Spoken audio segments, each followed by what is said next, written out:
أعوذ بالله من الشيطان الرجيم. بسم الله الرحمن الرحيم. ولا تنكحوا المشركات حتى يؤمن ولأمة مؤمنة خير من مشركة ولو أعجبتكم. ولا تنكحوا المشركين حتى يؤمنوا ولعبد مؤمن خير من مشرك ولو أعجبكم. أولئك يدعون إلى النار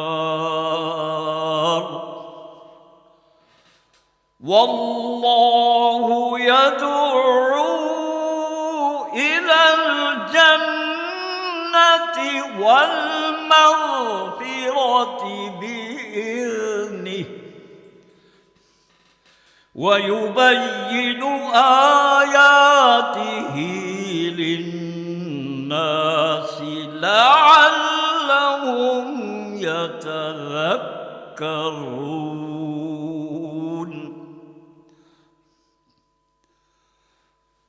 ويسألونك عن المحيض قل هو أذى فاعتزلوا النساء في المحيض ولا تقربوهن حتى يطهرن فإذا تطهرن فأتوهن من حيث أمركم الله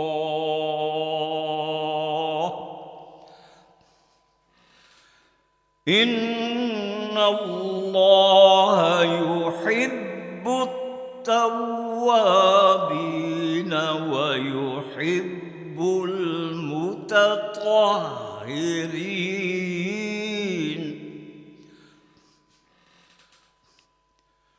نساؤكم حرث لكم فأتوا حرثكم أنى شئتم وقدموا لأنفسكم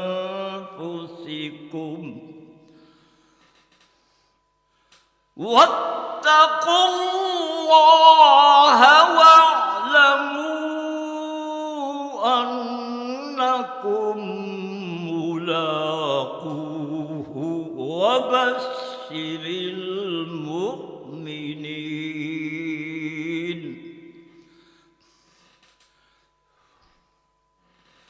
ولا تجعلوا الله عرضة لأيمانكم أن تبروا وتتقوا وتصلحوا بين الناس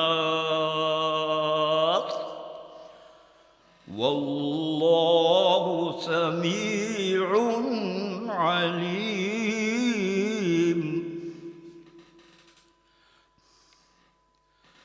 لا يؤاخذكم الله باللغو في أيمانكم ولكن يؤاخذكم بما كسبت قلوبكم والله غفور حليم.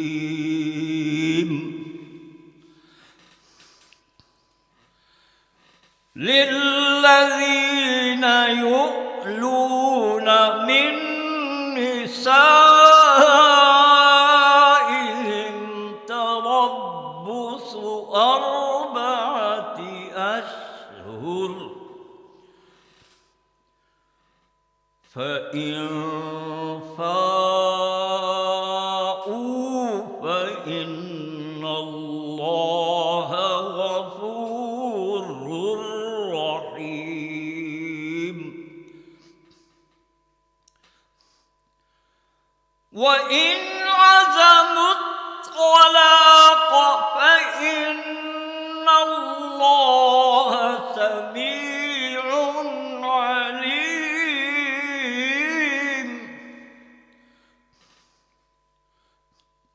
والمطلقات يتربصن بأنفسهن 3 قروء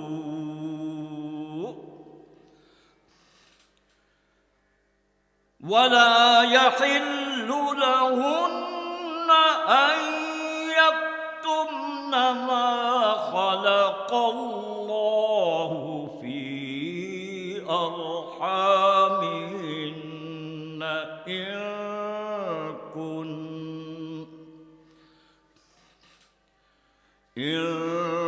كن يؤمن بالله واليوم الآخر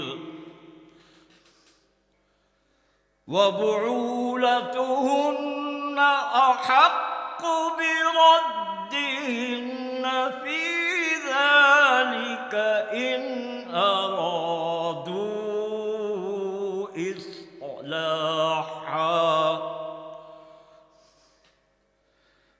ولهن مثل الذي عليهن بالمعروف وللرجال عليهن درجة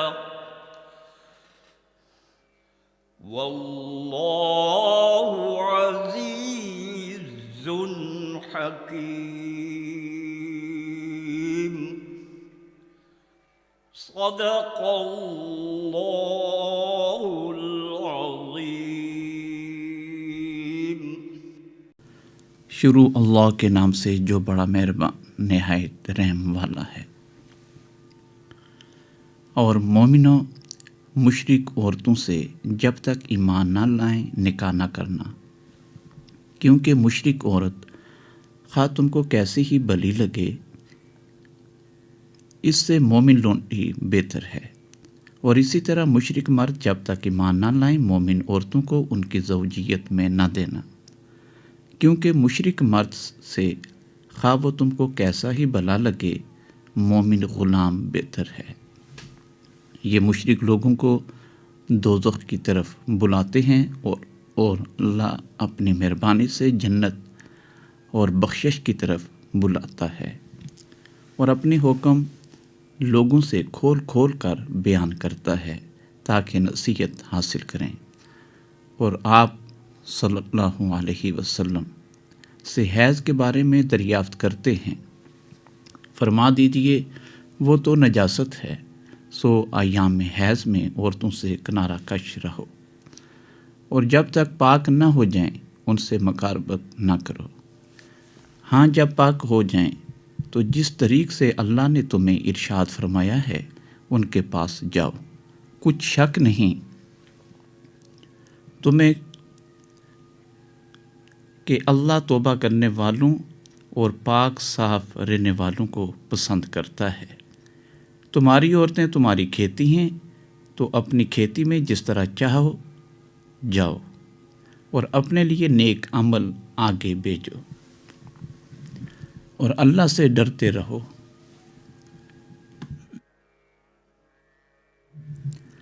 اور جان رکھو کہ ایک دن تمہیں اس کے روبرو حاضر ہونا ہے. اور اے پیغمبر صلی اللہ علیہ وسلم ایمان والوں کو بشارت سنا دو، اور اللہ کے نام کو اس بات کا ہیلا نہ بنانا کہ کہ اس کی قسمیں کھا کھا کر سلوک کرنے اور پرہیزگاری کرنے اور لوگوں میں صلح و سازگاری کرانے سے رک جاؤ۔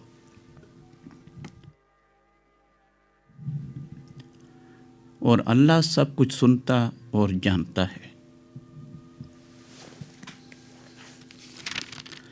اللہ تمہاری لایانی قسموں پر تم سے مواخذہ نہیں کرے گا، لیکن جو قسمیں تم قصد دلی سے کھاؤ گے ان پر مواخذہ کرے گا، اور اللہ بخشنے والا بردبار ہے۔ جو لوگ اپنی عورتوں کے پاس نہ جانے کی قسم کھا لیں ان کو 4 مہینے انتظار کرنا چاہیے۔ اگر اس عرصے میں قسم سے رجوع کر لیں تو اللہ بخشنے والا مہربان ہے، اور اگر طلاق کا ارادہ کر لیں تو بھی اللہ سنتا اور جانتا ہے۔ اور طلاق والی عورتیں 3 حیض تک اپنے آپ کو روکے رہیں، اور اگر وہ اللہ اور روز قیامت پر ایمان رکھتی ہیں تو ان کو جائز نہیں کہ اللہ نے جو کچھ ان کے شکم میں پیدا کیا ہے اس کو چھپائیں، اور ان کے زیادہ حقدار ہیں۔ اور عورت کا حق مردوں پر ویسا ہی ہے جیسا دستور کے مطابق مردوں کا حق عورتوں پر ہے، البتہ مردوں کو عورتوں پر فضیلت ہے، اور اللہ غالب اور صاحب حکمت ہے۔ وآخر دعوانا ان الحمد للہ رب العالمین۔ سامعین، ابھی آپ دوسرے پارے میں سورہ البقرہ کی آیت کریمہ 221 سے 228 تک کی تلاوت اور ترجمہ سماعت کرنے کی سعادت حاصل کر رہے تھے۔ تلاوت قرآن کریم کے لیے آواز تھی قاری عبدالرب ارشد کی۔ ارشاد باری تعالی ہے، اور رشتہ داروں، محتاجوں اور مسافروں کو ان کا حق ادا کرو اور فضول خرچی سے مال نہ اڑاؤ۔ حمد و ثنائے رب جلیل۔ بیک نگاہ کرم اتنے کر دیے اس نے، بیک نگاہ کرم اتنے کر دیے اس نے، تمام زخم میرے دل کے بھر دیے اس نے، عطا کیا مجھے وہ کچھ میں جس کا اہل نہ تھا، طلب سے بھی کہیں بڑھ کر ثمر دیے اس نے، بلندیاں میری پرواز کو عنایت کی، بلندیاں میری پرواز کو عنایت کی، شکستہ پر تھا مجھے بالوں پر دیے اس نے،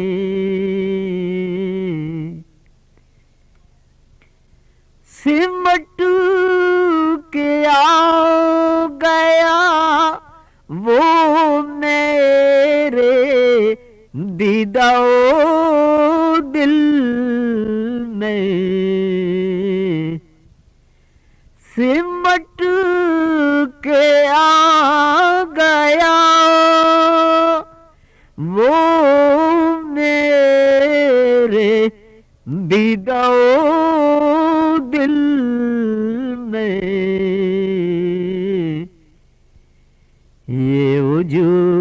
اجوڑے گھر آباد کر دیے اس نے، اسی کے حکم سے دروازے زندگی کے کھلے،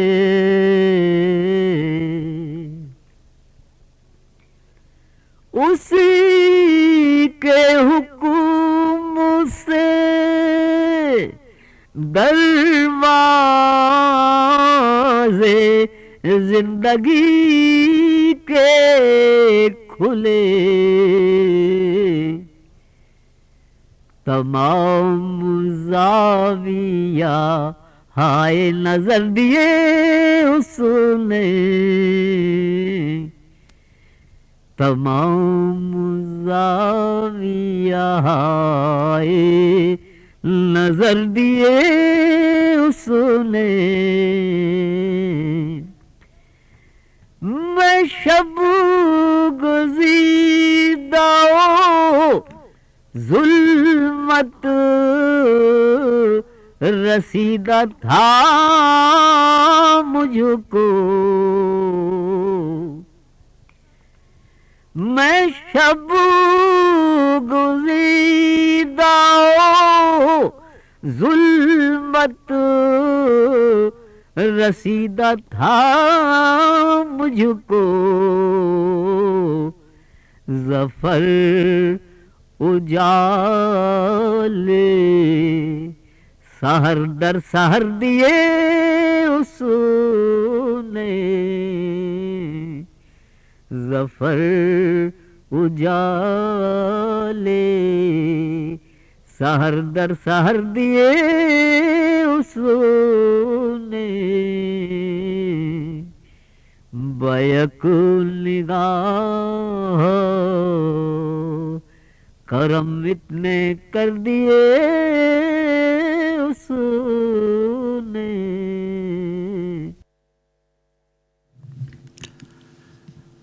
بارگاہ رب العزت میں نذرانہ حمد پیش کرنے کی سعادت حاصل کر رہے تھے نذیر اکبر آبادی، کلام بھی انہی کا تھا۔ ابھی آپ تقاریر کے سلسلے درس حدیث میں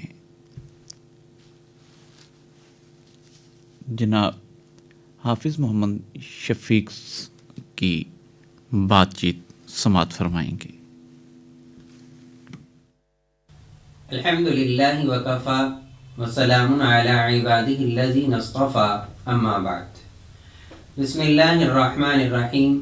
عن عائشة رضی اللہ تعالی عنہ قالت قال رسول اللہ صلی اللہ علیہ وسلم اذا اتى علی یوم لا ازداد فيه علما يقربني الى الله عز وجل فلا بورك في طلوع شمس ذلك اليوم۔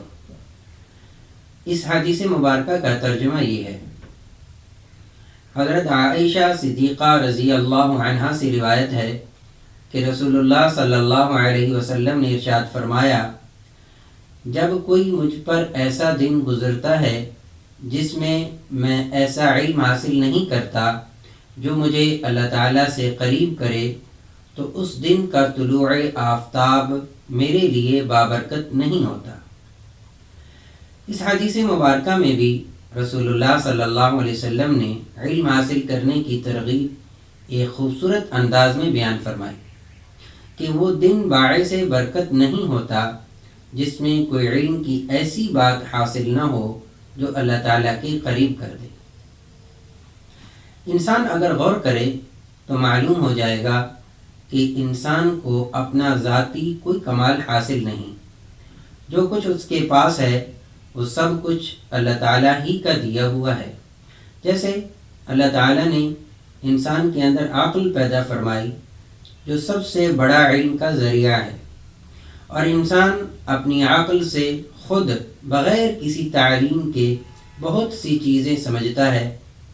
پھر اس انسان کے آس پاس میں اللہ تعالیٰ نے اپنی قدرت کاملہ کے ایسے دلائل رکھ دیے جن کا مشاہدہ کر کے اپنی عقل سے اپنے پیدا کرنے والے کو پہچان سکتا ہے۔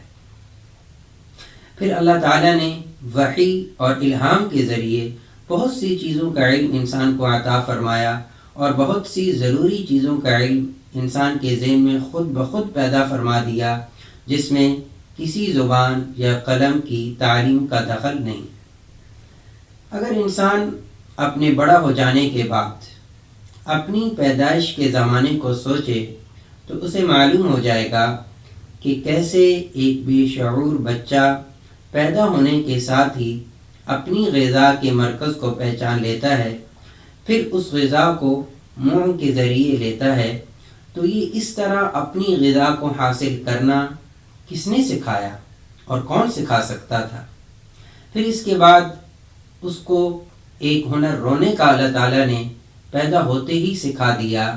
بچے کا یہ رونا اس کی تمام ضروریات کو پورا کرنے کا ذریعہ بنتا ہے۔ اس کو روتا ہوا دیکھ کر ماں باپ اس فکر میں پڑ جاتے ہیں کہ اس کو کیا تکلیف ہے۔ اس کی بھوک، پیاس، سردی گرمی، سب ضروریات اسی رو دینے سے ہی پوری ہوتی ہیں۔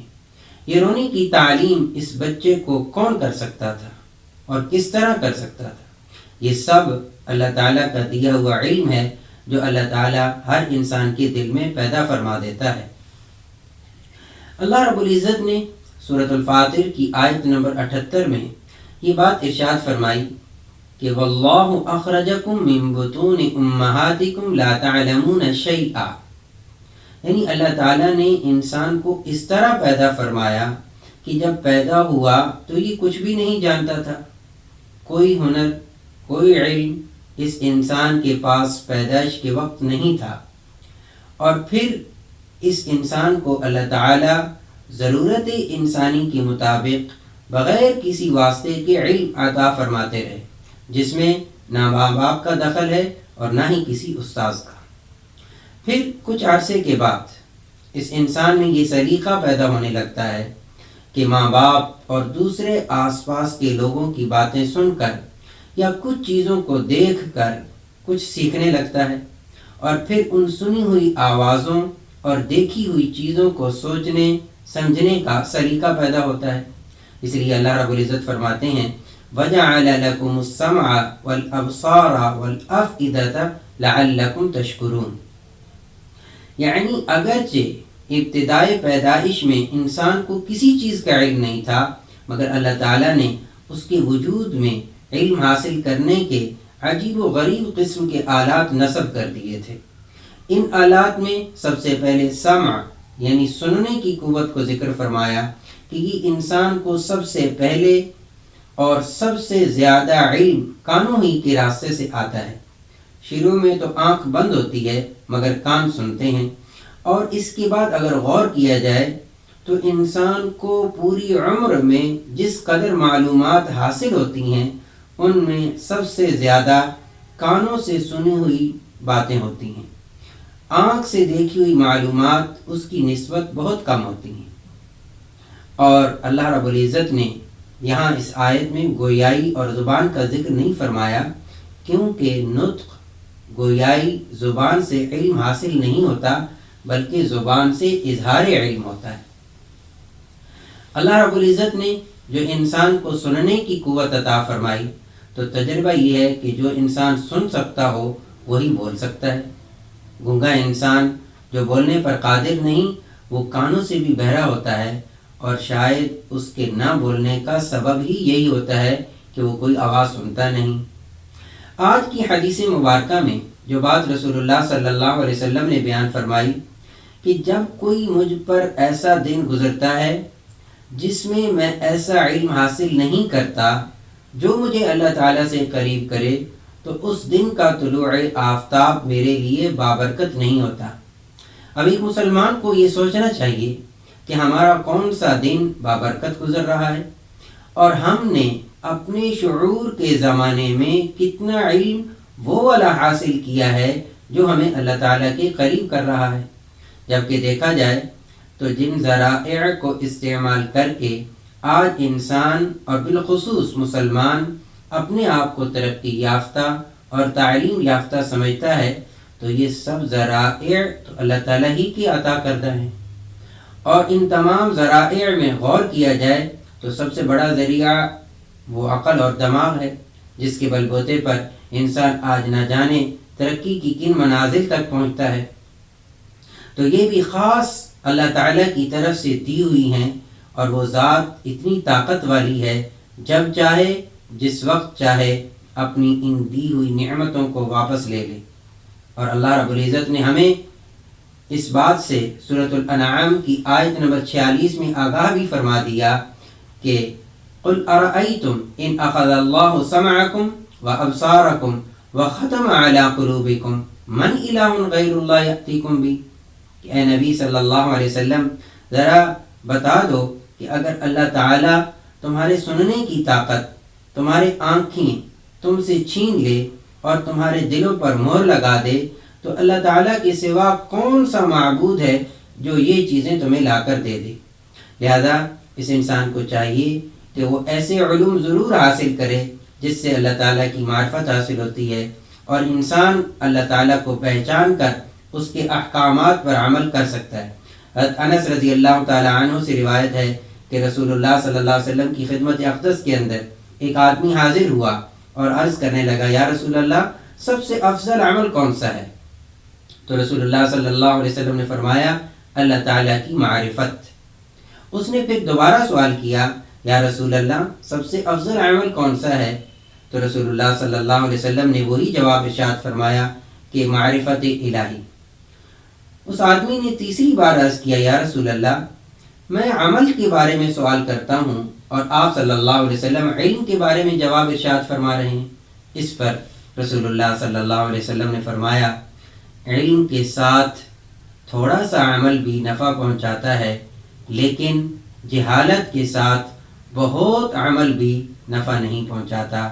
اس حدیث مبارکہ میں بھی رسول اللہ صلی اللہ علیہ وسلم نے اللہ تعالیٰ کی معرفت حاصل کرنے کو بار بار ارشاد فرمایا، کیونکہ اللہ تعالیٰ کی معرفت کے بغیر کوئی علم انسان کو حقیقی فائدہ نہیں پہنچا سکتا۔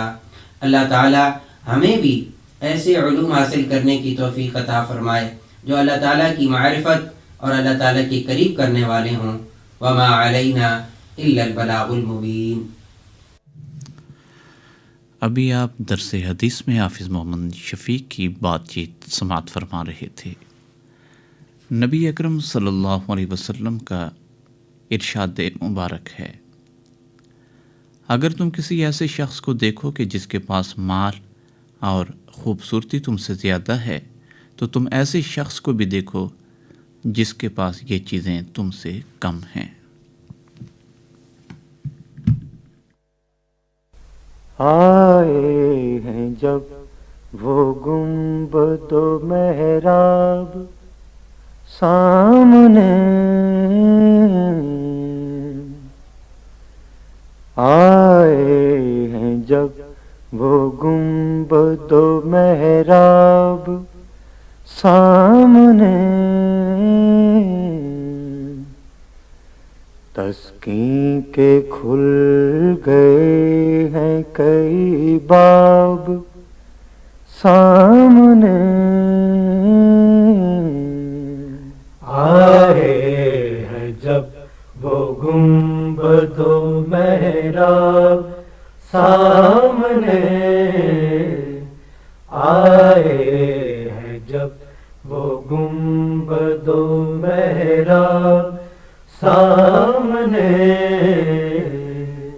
کیوں جگمگائے اٹھیں نہ مقدر کے راستے،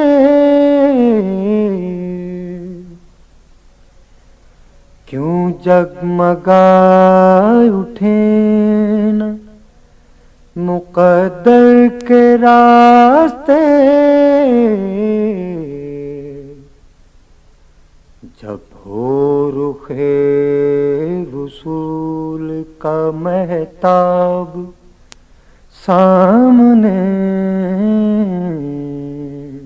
آئے ہیں جب وہ گنبد و محراب سامنے، آئے ہیں جب محراب سامنے طیبہ کی سمت کشتی دل ہے رواں دواں طیبہ کی سمت کشتی دل ہے رواں دواں گو ہیں ہوائے دہر کے گرداب سامنے آئے ہیں جب وہ گنبد و محراب سامنے آئے ہیں جب وہ گنبد و محراب سامنے مسجد میں جل بریز مدینے کا چاند ہے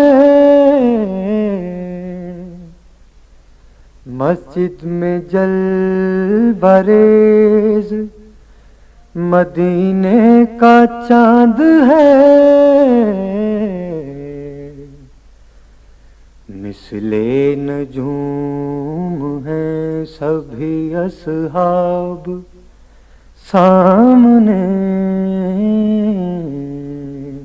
آئے ہیں جب وہ گنبد و محراب سامنے آئے ہیں جب وہ گنبد و محراب سامنے اس زور سے دھڑکنا یہاں پر روا نہیں اس زور سے دھڑکنا یہاں پر روا نہیں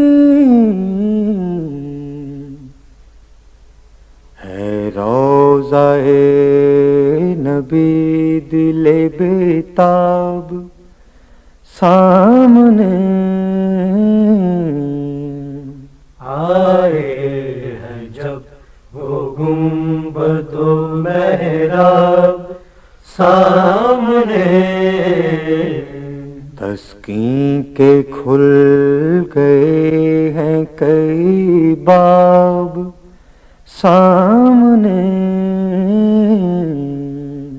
آئے ہیں جب وہ گنبد و محراب سامنے آئے ہیں جب وہ گنبد و محراب سامنے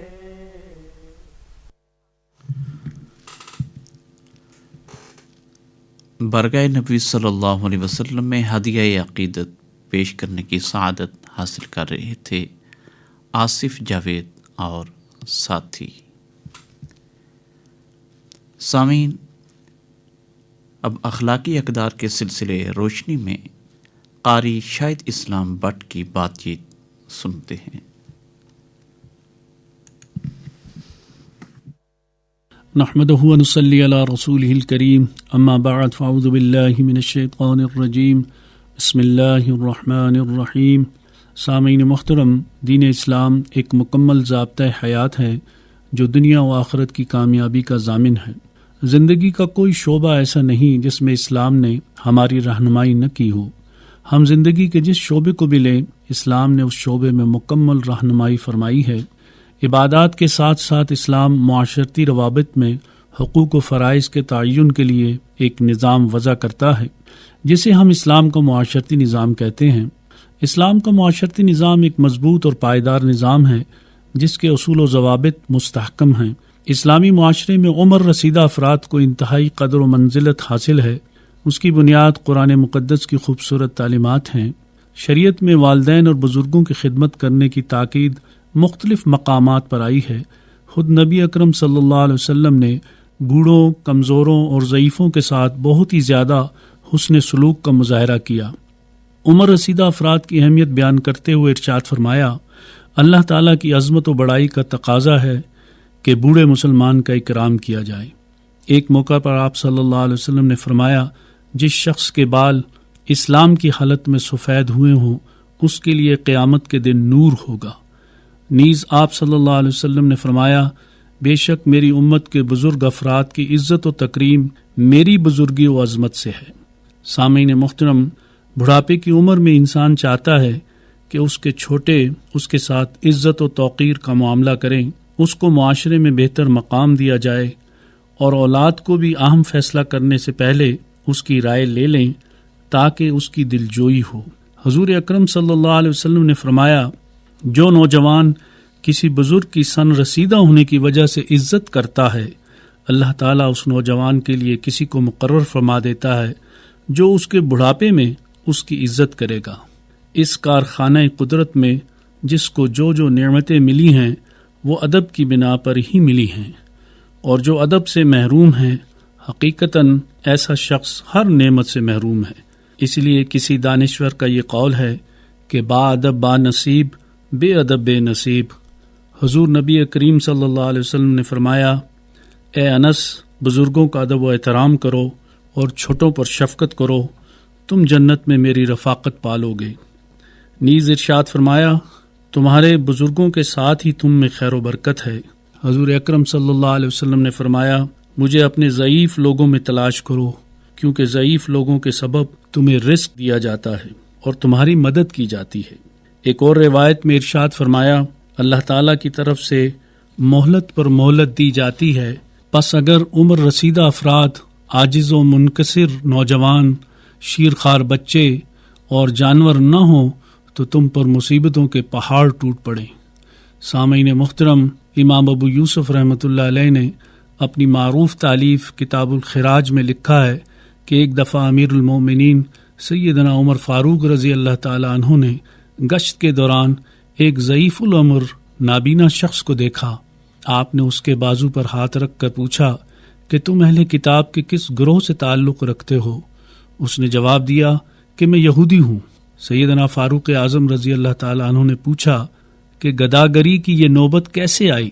یہودی نے کہا، ادائے جزیہ، شکم پروری اور پیرانہ سالی کی وجہ سے۔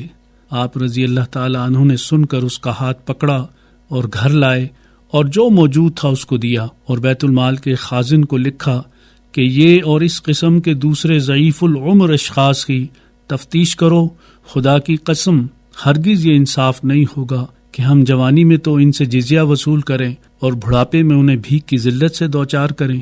اس کے بعد آپ رضی اللہ تعالیٰ عنہ نے ایسے تمام لوگوں سے جزیہ معاف کر کے بیت المال سے وظیفہ بھی مقرر فرما دیا۔ سامعین محترم، ان تمام باتوں سے ثابت ہوا کہ عمر رسیدہ افراد معاشرے پر بوجھ نہیں بلکہ ساری خیر و برکت انہی کے دم قدم سے ہے۔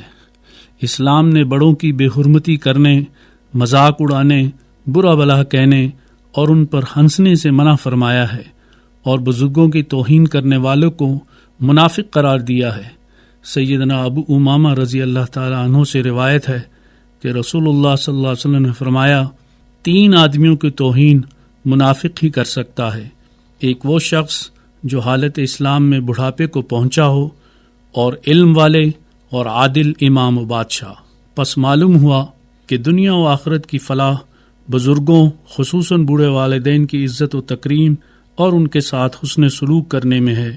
اگر انسان بزرگوں کی تعظیم و توقیر نہیں کرتا تو لیس منا، وہ ہم میں سے نہیں کے الفاظ پر بار بار غور کرے۔ اللہ تبارک و تعالیٰ سے دعا ہے کہ وہ ہمیں بزرگوں کا ادب و احترام کرنے کی توفیق عطا فرمائے، آمین۔ وآخر دعوانا ان الحمد للہ رب العالمین۔ ابھی آپ اخلاقی اقدار کے سلسلے روشنی میں قاری شاہد اسلام بٹ کی بات چیت سماعت فرما رہے تھے۔ نبی اکرم صلی اللہ علیہ وآلہ وسلم کا ارشاد مبارک ہے، جو شخص اللہ اور قیامت کے دن پر ایمان رکھتا ہے اس کو چاہیے کہ منہ سے ہمیشہ اچھی بات نکالے ورنہ خاموش رہے۔ نعت رسول مقبول صلی اللہ علیہ وسلم۔ اب میری نگاہوں میں جچتا نہیں کوئی، اب میری نگاہوں میں، اب میری نگاہوں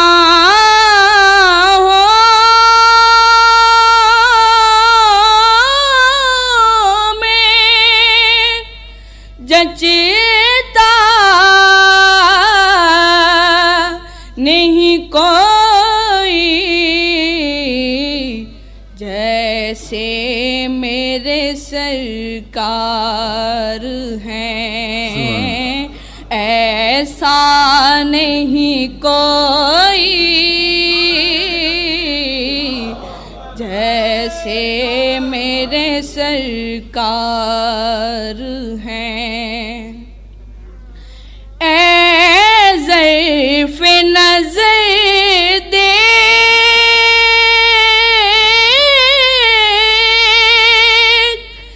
تو دیکھ ادب سے،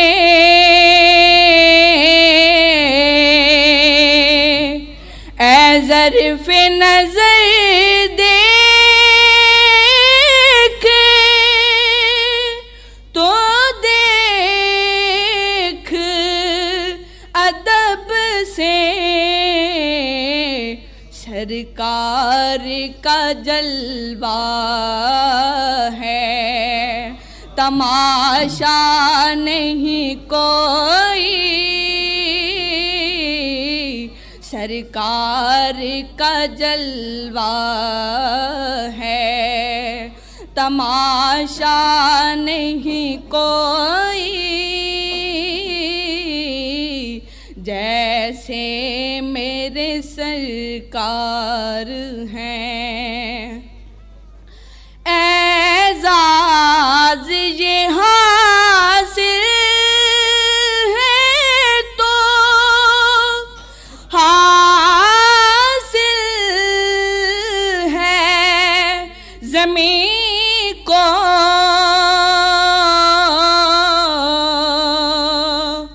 اعزاز یہ حاصل ہے تو حاصل ہے زمین کو،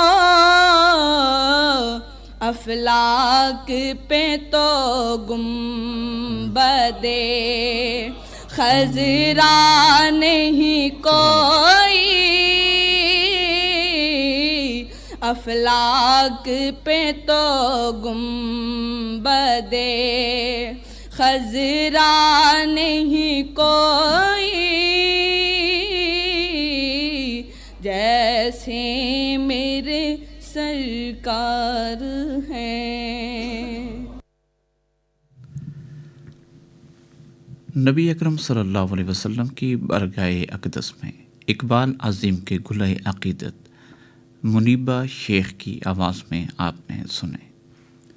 آپ نے پوچھا ہے، آپ کے سماجی اور دینی مسائل کا حل قرآن و سنت کی روشنی میں پیش کر رہے ہیں ڈاکٹر سہیل حسن۔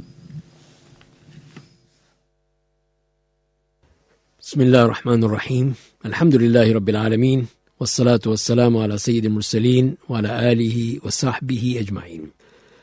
لاڑکانہ سے خدا بخش صاحب یہ پوچھتے ہیں کہ کیا اذکار کو عمومی طور پر، جیسے کہ اس میں آیا ہے کہ لا الہ الا اللہ وحدہ لا شریک لہ لہ الملک ولہ الحمد وہو علی کل شیء قدیر، کو خصوصی طور پر کسی مخصوص شکل میں تقسیم کرنا جائز ہے؟ مطلب یہ ہے کہ کیا الگ الگ مجلسوں میں اس کا ذکر کو پڑھنے کی وجہ سے حدیث میں مذکورہ اجر ملے گا، یا پھر ہمیں اس کو بیک وقت ہی پڑھنا ہوگا، یا اگر بھول جائیں تو پھر ہمیں کیا کرنا پڑے گا؟ تو اس کے بارے میں عرض یہ ہے کہ جن اذکار کو صبح شام کے اذکار کہا جاتا ہے انہیں ممکن ہے کہ ذکر کے سارے وقت میں پڑھا جائے، یعنی دین کے مکمل حصے دونوں حصوں میں، یعنی یہ کوئی ضروری نہیں ہے کہ ایک ہی وقت میں ایک ہی مجلس میں پڑھ کر ذکر کریں۔ کچھ لوگ ایک ہی مجلس میں اذکار پڑھنا لازم سمجھتے ہیں اور ایسے اذکار جن کے اجر و ثواب میں پڑھنے والے کے لیے تحفظ کی ضمانت ہونے دیگر اذکار سے پہلے پڑھے۔ ہماری یہ بات ایسے اذکار کے متعلق ہے جنہیں متعدد بار نہیں صرف ایک بار پڑھا جاتا ہے۔ اور دوسری بات یہ ہے کہ جن اذکار کو مخصوص تعداد میں پڑھا جاتا ہے ان کی تعداد میں اجر و ثواب کی امید رکھنے والے کے لیے رد و بدل کرنا جائز نہیں ہے۔ اگر کوئی کرتا ہے تو مسنون طریقے کی مخالفت کر رہا ہے اور اجر سے محروم ہے۔ حافظ ابن حجر کہتے ہیں کہ اس سے یہ استنباط کیا گیا ہے کہ اذکار کی مخصوص تعداد کا خیال رکھنا مطلوب ہے، وگرنہ یہ کہنا بھی ممکن تھا کہ اس ذکر کے ساتھ 33 بار لا الہ الا اللہ کا اضافہ بھی کر دو۔ اس لیے بعض اہل علم کہا کرتے تھے کہ ایسے اذکار جن کی تعداد مخصوص ہے، جیسے کہ نماز کے بعد کے اذکار کو مخصوص تعداد میں پڑھنا ہوتا ہے، تو کوئی ان کی تعداد میں اضافہ کر دے تو اسے وہ مخصوص اجر نہیں ملے گا، کیونکہ اس بات کا احتمال موجود ہے کہ مخصوص عدد کی خصوصیت اور حکمت ہے جو کہ اس عدد سے تجاوز کرنے پر فوت ہو جاتی ہے۔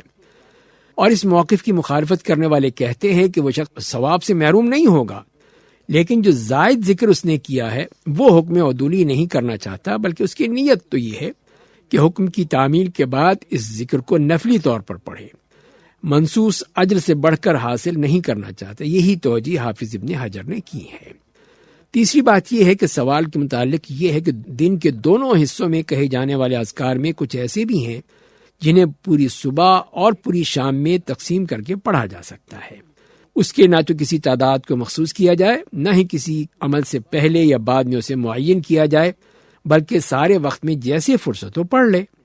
اس کے لیے مخصوص کیفیت اپنانے کی بھی ضرورت نہیں ہے، اور اس میں افضل یہ ہے کہ ایک وقت میں بیٹھ کر ذکر کی تعداد مکمل کرے تاکہ شمار کرنے میں بھی آسانی ہو اور بھولنے کا خدشہ بھی نہ ہو۔ تاہم جواز کی حد تک یہ ٹھیک ہے کہ تسلسل کے ساتھ ایک ہی مجلس میں پڑھنا لازم نہیں ہے۔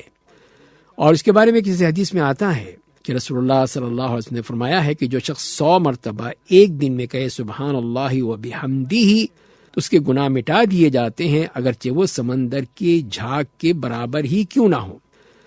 علامہ نووی فرماتے ہیں اس معاملے میں کہ حدیث کے اطلاق سے یہی مفہوم ظاہر ہوتا ہے کہ ایک دن میں مذکورہ ذکر کرنے والے کو مذکورہ اجر ثواب مل جاتا ہے، چاہے وہ تسلسل کے ساتھ ایک ہی مجلس میں پڑھے، الگ الگ مجالس میں پڑھے، کچھ حصہ دن کے شروع میں پڑھے، کچھ آخر میں۔ تاہم افضل یہی ہے کہ دن کے آغاز میں تسلسل سے پڑھ لے، اسے پورے دن میں تحفظ حاصل ہو جائے گا۔ اس طرح علامہ عینی فرماتے ہیں کہ حدیث مبارکہ میں لفظ یوم آیا ہے، اور اس کے بارے میں طیبی رحمہ اللہ فرماتے ہیں کہ جب لفظ یوم مطلق ہے اور یہ نہیں بتلایا گیا کس وقت میں، تو پھر اسے کسی وقت کے ساتھ پڑھا جا سکتا ہے۔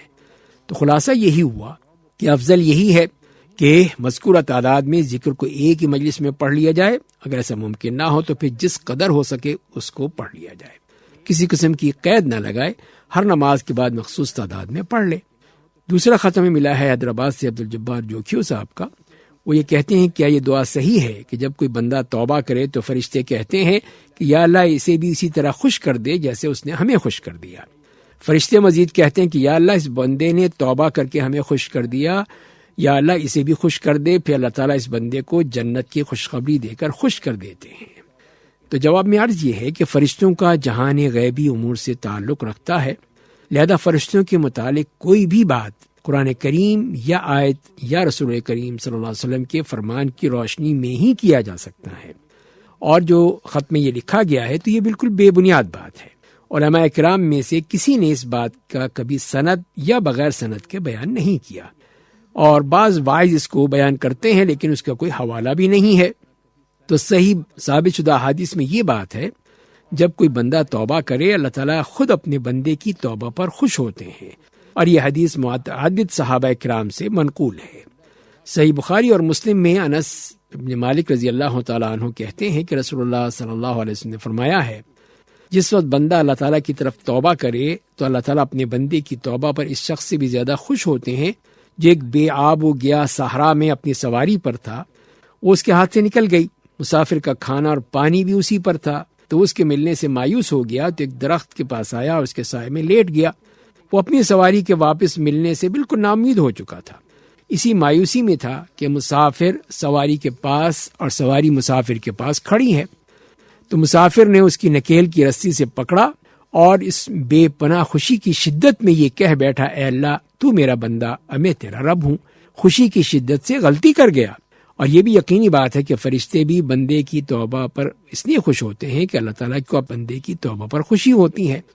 تو یہ بات ثابت شدہ ہے کہ فرشتے توبہ کرنے والے بندے کے لیے بارگاہ الہی میں استغفار کرتے ہیں، جیسے کہ ارشاد باری تعالیٰ ہے الذین یحملون العرش ومن حولہ یسبحون بحمد ربہم ویؤمنون بہ ویستغفرون للذین آمنوا ربنا وسعت كل شيء رحمة وعلما فاغفر للذين تابوا واتبعوا سبيلك وقهم عذاب الجحیم۔ فرمایا کہ عرش کے اٹھانے والے اور اس کے پاس کے فرشتے اپنے رب کی تسبیح حمد کے ساتھ بیان کرتے ہیں، اس پر ایمان رکھتے ہیں، ایمان والوں کے لیے استغفار کرتے ہوئے کہتے ہیں کہ اے ہمارے پروردگار، تو نے ہر چیز کو اپنی بخشش اور علم سے گھیر رکھا ہے، پس انہیں بخش دے جو توبہ کریں اور تیری راہ کی پیروی کریں، اور تو انہیں دوزخ کے عذاب سے بچا لے۔ تو اس طرح پھر ہم یہ کہیں گے کہ اس طرح کی جو بات کہی گئی ہے کہ فرشتے وہ دعا کرتے ہیں تو وہ بالکل بے بنیاد ہے، اور ہمارے پاس جو قرآن و حدیث سے ثابت ہوتا ہے وہی بیان کیا گیا ہے کہ فرشتے اس طرح ان بندوں کے لیے وہ دعا کرتے ہیں جیسے کہ قرآن نے بتایا ہے۔ اگلے خط میں سکھر سے شمیم راؤ صاحب کہتے ہیں کہ میری دکان ہے، میرے ساتھ کاروباری شراکت دار ہیں، سال مکمل ہونے پر ہم نے منافع کا حساب لگایا تو معلوم ہوا کہ میرے کاروباری شراکت داروں نے دکان سے اتنی رقم لی ہوئی ہے جو دکان سے میرے سالانہ منافع کے برابر بنتا ہے، اس لیے میں اپنا منافع وصول نہیں کر پایا اور وہ ان سب کے نام لگ گیا، تو میں اب اس کی زکوٰۃ دے سکتا ہوں؟ اس کے بارے میں مجھے کیا کرنا ہوگا؟ تو جواب یہ ہے کہ سامان تجارت کی زکوٰۃ ادا کرتے واجب یہ ہے کہ سال گزرنے پر فروختگی کے لیے تیار مال کی قیمت لگائی جائے۔ اگر وہ بذات خود نصاب کے برابر ہو جائے یا اسے دیگر سونا، چاندی یا نقدی نوٹ سے ملا کر نصاب پورا کیا جائے تو اس میں 2.5% زکوٰۃ ادا کرنا لازمی ہے۔ اگر دکان مشترکہ ہے تو پھر ہر شراکت دار کے حصے کو دیکھا جائے گا، اگر وہ حساب بذات خود نصاب ہے یا کسی دوسرے کو مال کو ملانے سے نصاب تک پہنچ رہا ہے تو اس طرح اس پر زکوٰۃ ہو جائے گی۔ اور دوسری بات یہ ہے کہ تاجر پر لازم ہے کہ فروختگی کے لیے تیار مال کی قیمت لگائے، اپنی ملکیت میں موجود رقم اور لوگوں سے وصول ہونے رقم کا تخمینہ لگائے، ان سب کو جمع کر کے 2.5% یعنی 40واں حصہ زکوٰۃ دے دے۔ تو یہ ہے وہ طریقہ کہ جس کے ذریعے سے آپ کو زکوٰۃ دینی ہوگی جو آپ نے اس کے بارے میں سوال پوچھا ہے۔ اللہ تعالیٰ عمل کرنے کی توفیق عطا فرمائے۔ آپ نے پوچھا ہے آپ کے دینی اور سماجی مسائل کا حل قرآن و سنت کی روشنی میں پیش کر رہے تھے ڈاکٹر سہیل حسن۔ اگر آپ یہ سلسلے میں کوئی سوال پوچھنا چاہیں تو خط لکھنے کے لیے ہمارا پتہ نوٹ فرما لیجیے۔ انچارج پروگرام حی علی الفلاح، پوسٹ باکس نمبر 2010 یعنی 2010، ریڈیو پاکستان، اسلام آباد۔ سامعین، ابھی آپ قرآن حکیم اور ہماری زندگی کے سلسلے میں سورہ اعراف کی آیت کریمہ 31 اور 32 کے مضامین کے حوالے سے ڈاکٹر مفتی خلیل الرحمان کی بات چیت سماعت فرمائیں گے۔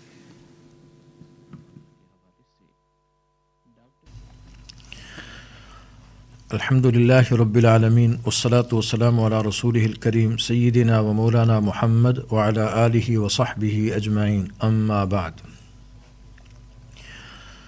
فاعوذ باللہ من الشیطان الرجیم، بسم اللہ الرحمن الرحیم۔ یا بنی آدم خذوا زینتکم عند کل مسجد وکلوا واشربوا ولا تسرفوا إنه لا يحب المسرفين۔ قل من حرم زينة الله التي أخرج لعباده والطيبات من الرزق قل هي للذين آمنوا في الحياة الدنيا خالصة يوم القيامة كذلك نفصل الآيات لقوم يعلمون۔ صدق اللہ العظیم۔ چند الفاظ اور ان کے معنی۔ المسرفین فضول خرچ لوگ، زینہ زینت کا سامان، الطیبات پاکیزہ چیزیں، الآیات تمام آیات و معجزات۔ ان آیات مبارکہ کا ترجمہ۔ اے آدم کے بیٹوں اور بیٹیوں، جب کبھی مسجد میں آؤ تو اپنی خوشنمائی کا سامان یعنی لباس جسم پر لے کر آؤ، اور کھاؤ اور پیو اور فضول خرچی مت کیا کرو۔ یاد رکھو کہ اللہ تعالیٰ جل شانہ فضول خرچ لوگوں کو پسند نہیں کرتا۔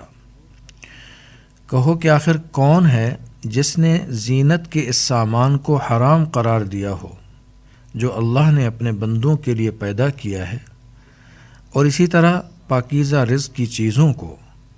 کہو کہ جو لوگ ایمان رکھتے ہیں ان کو یہ نعمتیں جو دنیاوی زندگی میں ملی ہوئی ہیں قیامت کے دن خالص انہی کے لیے ہوں گی۔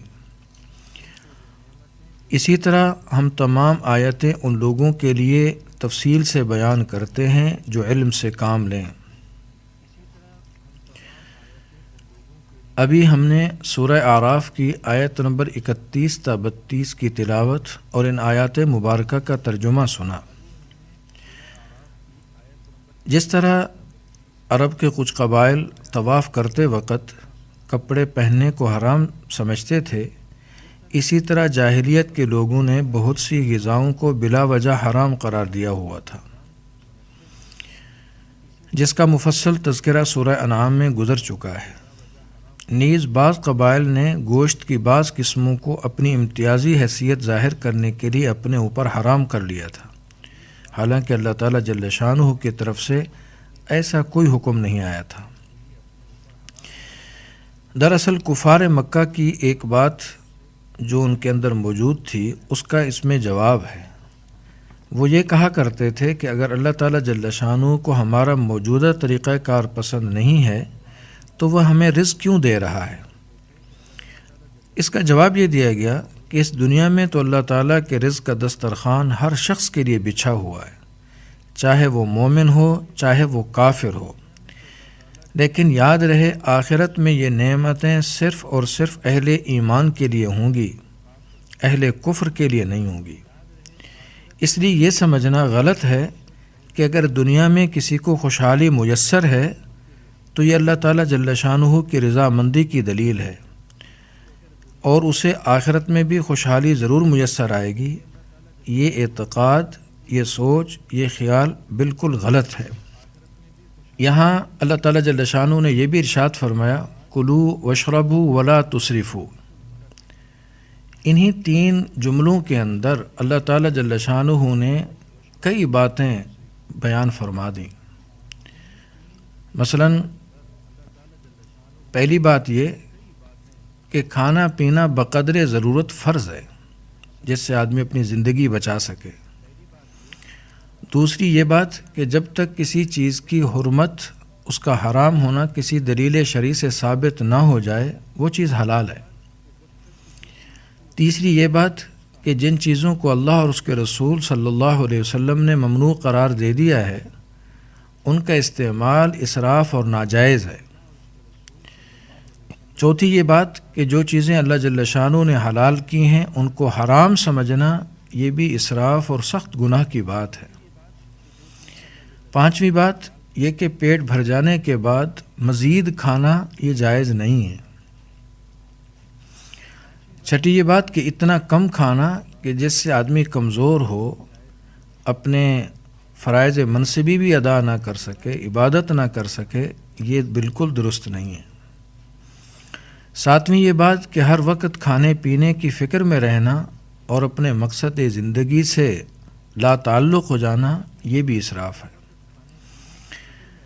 آٹھویں چیز یہ بھی اسراف میں داخل ہے کہ جب کبھی کسی چیز کو جی چاہے تو ضروری اس کو حاصل کرے، بلکہ کبھی کر لیا اور کبھی اپنے نفس پر قابو بھی رکھنا چاہیے۔ تفسیر روح المعانی میں امیر المومنین ہارون رشید کے پاس ایک نصرانی طبیب کا واقعہ مذکور ہے، جس میں وہ لکھتے ہیں کہ ہارون رشید کے پاس ایک نصرانی طبیب علاج کے لیے رہا کرتا تھا۔ اس نے ایک دن شیخ علی بن حسین سے کہا کہ تمہاری کتاب یعنی قرآن کریم میں علم طب کا کوئی حصہ نہیں، حالانکہ دنیا میں 2 ہی تو علم ہیں، ایک علم ادیان یعنی مذہب کا علم، اور دوسرا علم ابدان یعنی طب کا علم، میڈیکل سائنس۔ شیخ علی بن حسین نے فرمایا کہ اللہ تعالیٰ نے سارے فن طب و حکمت کو آدھی آیت قرآن کریم میں جمع فرما دیا اور ارشاد فرمایا کلوا واشربوا ولا تسرفوا، یعنی کھائیں پئیں اور حد سے تجاوز نہ کریں۔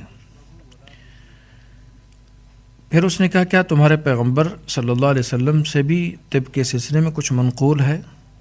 تو انہوں نے پھر چند کلمات بیان کیے اور اس میں یہ تھا کہ آپ صلی اللہ علیہ وسلم نے ارشاد فرمایا کہ معدہ بیماریوں کا گھر ہے اور مضر چیزوں سے پرہیز ہر دوا کی اصل ہے، اور بدن کو وہ چیز دو جس کا وہ عادی ہے۔ نصرانی طبیب نے جب یہ بات سنی تو کہنے لگا کہ تمہاری کتاب اور تمہارے رسول صلی اللہ علیہ وسلم نے جادینوس کے لیے کوئی طب نہیں چھوڑی، تو آدمی اگر ان ہدایات پر عمل کر لے تو جہاں آدمی کی صحت کا تحفظ ہے، آدمی کی مال کا بھی تحفظ ہے۔ اللہ تعالیٰ جل شانہ ہمیں قرآنی ہدایات اور رسول اللہ صلی اللہ علیہ وسلم کے طریقے پر عمل کی توفیق عطا فرمائے۔ وآخر دعوانا ان الحمد للہ رب العالمین۔ ابھی آپ قرآن حکیم اور ہماری زندگی کے سلسلے میں سورہ اعراف کی آیت کریمہ 31 اور 32 کے مضامین کے حوالے سے ڈاکٹر مفتی خلیل الرحمان کی بات چیت سماعت فرما رہے تھے۔ اے سراپا رحمت للعالمین،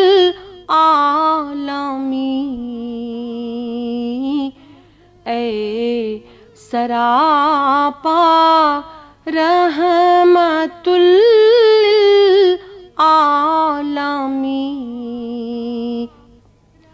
اے امام عارفین و سالکین، اے امیر کاروان مرسلین، اے سفیر مالک دنیا دین، اے سراپا رحمت للعالمین، اے سراپا رحمت للعالمین،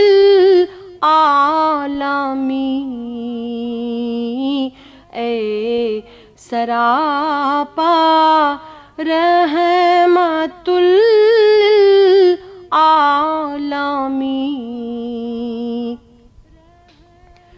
واقف اسرار حق دانائے کل، تاجدار انبیاء ختم رسل، رازدار خلوت عرش بری، اے سراپا رحمت للعالمین۔ سامعین، آئیے پروگرام کے اختتامی لمحات میں اللہ رب العزت کی بارگاہ میں دعا کے لیے ہاتھ پھیلائیں۔ بسم اللہ الرحمن الرحیم۔ اے رب رؤوف و رحیم، تو اپنی ساری مخلوق پر رحم فرما، تمام بنی نوع انسان کو ایمان و اسلام کی نعمت سے سرفراز فرما، سب کو دوزخ کے عذاب سے محفوظ فرما کر جنت پہ داخلے کا سزاوار بنا۔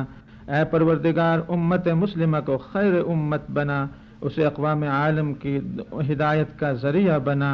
اے اللہ، ہمارے وطن عزیز پاکستان پر بھی کرم کی نظر فرما، اس مملکت کی آزادی کی حفاظت فرما، اس کے اندرونی اور بیرونی دشمنوں کو خائب و خاسر کر، اس کے سبز ہلالی پرچم کا سایہ ہمارے سروں پر قائم و دائم رکھ۔ اس ملک میں بسنے والے تمام طبقات کو اتحاد و اتفاق عطا فرما، سارے ملک کو گوشہ گلزار اور امن کے گہوارے میں بدل دے۔ اے رب کریم تمام بیماروں کو شفائے کاملہ عاجلہ عطا فرما، سب پریشان حالوں کی پریشانیاں دور کر دے، بے اولادوں کو اولاد کی نعمت سے سرفراز کر، ہر ماں باپ کی اولاد کو ہونہار اور ان کی آنکھوں کی ٹھنڈک بنا، ہمارے تمام گناہوں کو بخش دے، ہمیں دونوں جہانوں کی ساری بھلائیاں عطا فرما، ہماری دعاؤں التجاؤں کو اپنی بارگاہ میں قبول و منظور فرما۔